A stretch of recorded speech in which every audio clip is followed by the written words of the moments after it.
주님께서 여러분과 함께 루카가 전한 거룩한 복음입니다. 그 무렵 마리아는 길을 떠나 서둘러 유다 산악 지방에 있는 한 고을로 갔다. 그리고 스가랴의 집에 들어가 엘리사벳에게 인사하였다. 엘리사벳이 마리아의 인사말을 들을 때 그의 태안에서 아기가 뛰놀았다. 엘리사벳은 성령으로 가득 차 큰 소리로 외쳤다. 당신은 여인들 가운데에서 가장 복되시며 당신 태중의 아기도 복되십니다. 내 주님의 어머니께서 저에게 오시다니 어찌 된 일입니까? 보십시오. 당신의 인사말 소리가 제 귀에 들리자 저의 태안에서 아기가 즐거워 뛰놀았습니다. 행복하십니다. 주님께서 하신 말씀이 이루어지리라고 믿으신 분. 그러자 마리아가 말하였다. 내 영혼이 주님을 찬송하고 내 마음이 나의 구원자 하느님 안에서 기뻐 뛰니 그분께서 당신 종의 비천함을 굽어 보셨기 때문입니다. 이제부터 과연 모든 세대가 나를 행복하다 하리니 전능하신 분께서 나에게 큰 일을 하셨기 때문입니다. 그분의 이름은 거룩하고 그분의 자비는 대대로 당신을 경외하는 이들에게 미칩니다. 그분께서는 당신 팔로 권능을 떨치시어 마음속 생각이 교만한 자들을 흩으셨습니다. 통치자들을 왕좌에서 끌어내리시고 비천한 이들을 드러높이셨으며 굶주린 이들을 좋은 것으로 배불리시고 부유한 자들을 빈손으로 내치셨습니다. 당신의 자비를 기억하시어 당신 종 이스라엘을 거두어 주셨으니 우리 조상들에게 말씀하신 대로 그 자비가 아브라함과 그 후손에게 영원히 미칠 것입니다. 마리아는 석 달가량 엘리사벳과 함께 지내다가 자기 집으로 돌아갔다. 주님의 말씀입니다.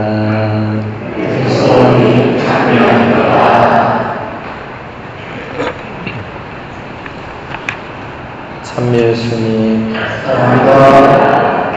초량 성당 교우님들 모두 반갑습니다. 썩 반가워하지 않는 것 같네요. 네, 저는 우리 부산교구 소속의 장재명 신부입니다. 지금 미국 뉴저지 이튼타운 성당에서 교포 사목을 하고 있습니다. 잠시 휴가로 한국에 들렀다가 우리 이상일 신부님께 인사드릴 겸 이렇게 찾아뵙게 되었는데 이렇게 미사를 주례할 수 있게 해주셔서 여러분들과 만나게 되었습니다. 우리 요셉 신부님은 제가 군 생활할 때, 제가 신학생 때 강원도 홍천에서 군 생활을 했는데 그때 신부님께서 11사단 군종 신부님으로 계셨습니다. 그래서 그때 처음 만나뵙고 그 뒤로 계속 이렇게 인연이 이어지고 있습니다. 제가 군대를 제대하고 사제품을 받을 때 요셉 신부님께서 서면분당에 계셨는데 또 제가 새사제가 되었으니까 서면성당에서 또 천미사를 드릴 수 있도록 또 배려해 주셔서 가서 또 이렇게 천미사도 드렸는데 서면 성당은 또 제가 세례를 받은 곳이기도 했습니다. 특별한 의미가 있죠. 그래서 또 그때도 신부님께 많이 감사드렸고, 또 제가 로마 유학을 다녀오니까 신부님이 주례 본당에 계셨어요. 그래서 또 주례 본당에 가서 또 신부님 찾아뵙고 또 인사드리고, 이번에 이렇게 또 초량 성당까지 신부님과 계속 이렇게 또 함께 가는 것 같습니다. 또 이 초량 성당은 저와 신학교를 같이 하겠고 같이 사제품을 받은 김수진 신부님이 여기 출신이시죠. 저는 저 옆에 서대신 성당 출신입니다. 서대신과 초량이 가깝잖아요. 제가 오늘 오는데 10분 정도 걸리더라고요.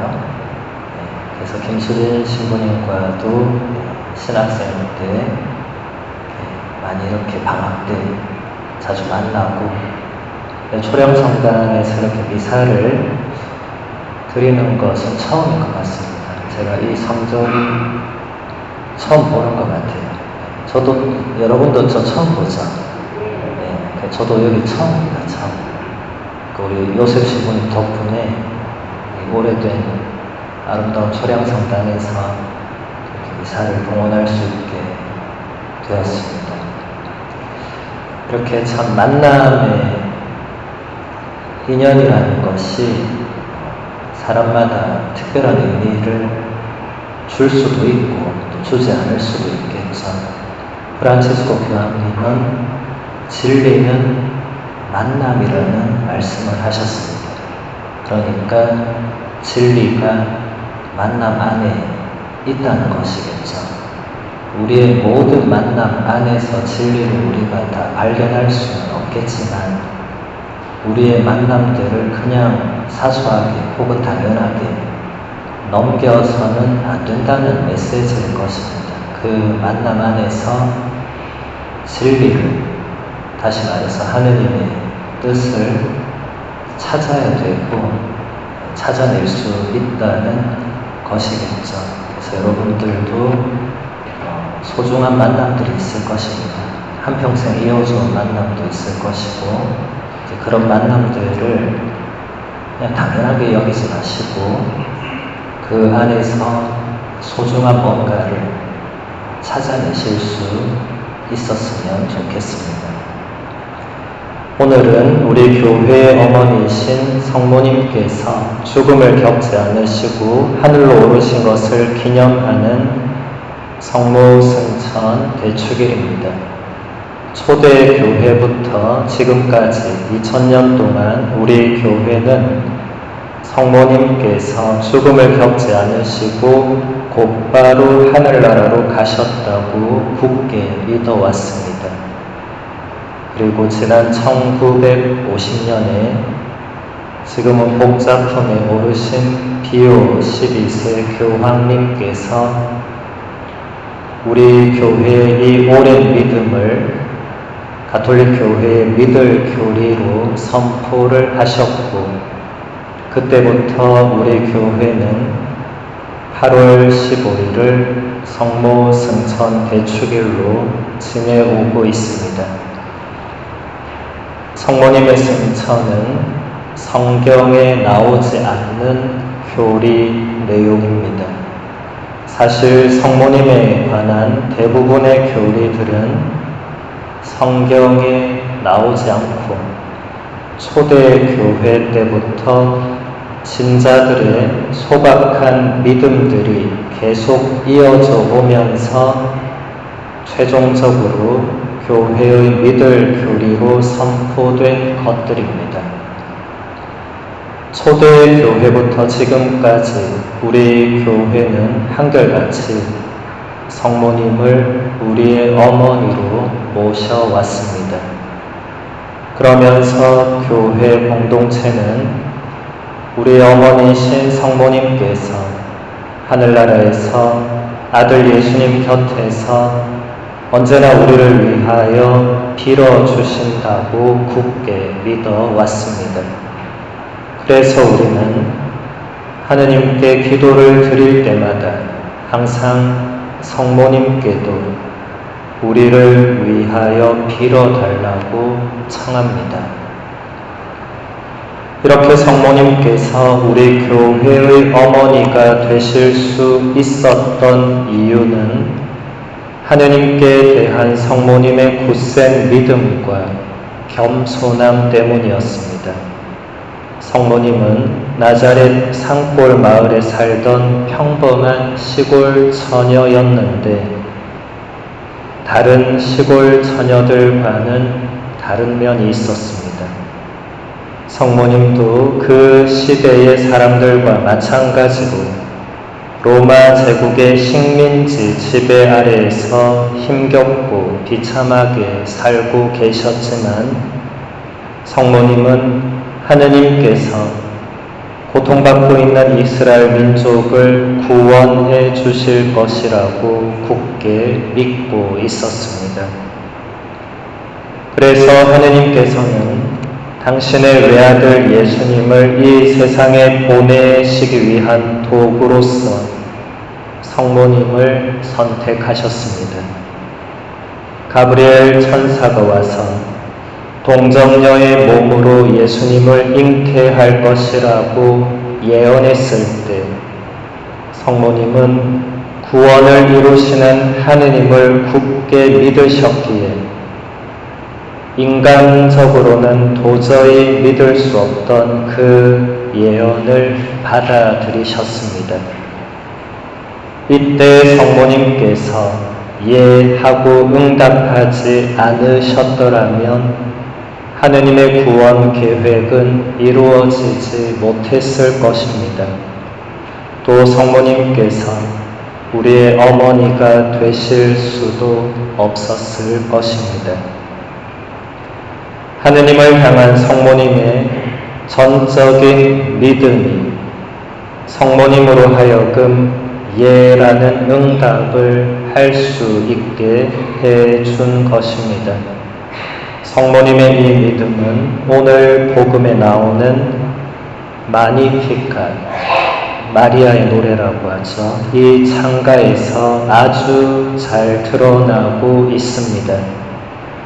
세례자 요한의 어머니였던 엘리사벳은 성모님을 여인들 가운데서 가장 복되다고 하면서 그 이유가 주님께서 하신 말씀이 이루어지리라고 믿으셨기 때문이라고 했습니다. 그러나 성모님은 오히려 이제부터 과연 모든 세대가 나를 행복하다 하리니 전능하신 분께서 나에게 큰 일을 하셨기 때문입니다. 라고 응답하면서 자신을 통하여 큰 일을 이루어 주신 하느님을 찬미하고 있습니다. 그리고 하느님께서는 당신 팔로 권능을 떨치시어 마음속 생각이 교만한 자들을 흩으시고 통치자들을 왕좌에서 끌어내리시며 비천한 이들을 들어높이시고 굶주린 이들을 좋은 것으로 배불리시고 부유한 자들을 빈손으로 내치신 분이시며 하느님께서 아들 예수님을 성모님 자신에게 잉태하게 해주신 것이야말로 하느님의 자비가 이스라엘 민족을 구원해 주신 것이며 하느님의 이 자비는 아브라함의 후손들에게 영원히 미칠 것이라고 노래하고 계십니다. 참으로 놀라운 믿음이 아닐 수 없습니다. 그 시대에 어느 누가 이런 생각을 지니고 있었겠는가? 그 시대의 사람들은 그저 로마 제국의 식민지 지배에서 해방되는 것만을 간절히 바라고 있었겠지만 성모님은 그것을 훨씬 뛰어넘어서 세세대대로 영원히 이어질 하느님의 자비와 구원을 믿고 있었던 것입니다. 그리고 그 믿음이 자신을 통해서 이루어졌다는 것을 알게 되셨을 때 너무나도 기뻐하시면서 하느님에 대한 자신의 믿음을 기쁨의 찬가로 노래하셨습니다. 이 찬가에서 드러나는 성모님의 겸손함도 참으로 놀랍습니다. 성모님은 자신이 하느님께 선택된 것은 자신의 믿음 때문이 아니라 하느님께서 당신 종의 비천함을 굽어보셨기 때문이라고 노래하십니다. 성모님이 예수님을 잉태하시게 된 것도 성모님 자신의 능력이 아니라 전능하신 하느님께서 큰 일을 이루어 주셨기에 가능한 것이라고 노래합니다. 성모님 찬가의 시작부터 끝까지 성모님은 단 한 번도 자기 자신을 드러내지 않고 놀라운 일을 이루어 주신 하느님만을 찬미하고 있습니다. 그러니 하느님께서 어찌 이 여인을 특별히 사랑하지 않으실 수 있었겠는가? 당신의 아드님을 세상에 보내기 위한 도구로 성모님을 선택하지 않을 수가 있었겠는가? 성모님의 이 놀라운 믿음과 겸손함이야말로 하느님께서 성모님을 선택하신 결정적인 이유였으며, 그렇기에 성모님은 주 예수님의 어머니가 되실 수 있었고 예수님의 제자인 우리 모두의 어머니가 되실 수 있었습니다. 우리의 어머니께서 보여주신 이 믿음과 겸손은 우리에게 참된 신앙인의 마음과 자세가 어떠해야 하는지를 아주 잘 가르쳐주고 있습니다. 우리도 성모님처럼 인간적으로는 도저히 이해할 수 없고 받아들일 수 없는 일이 발생할지라도 하느님께 대한 굳센 믿음으로 이해하고 응답하면서 받아들여야 할 것입니다. 또 내가 무언가를 이루었을 때 내가 한 것이 아니라 나를 통하여 하느님께서 하신 일이라고 믿어야 할 것입니다. 그럴 때 우리는 성모님처럼 하느님께서 살아계시면서 언제나 우리를 보살펴주고 계신다는 것을 분명히 보고 느낄 수 있게 될 것입니다. 성모님의 승천을 기뻐하는 오늘 우리는 이 미사 중에 특별히 성모님께 우리도 성모님을 닮을 수 있도록 하느님 아버지께 빌어주시기를 간절히 청합시다.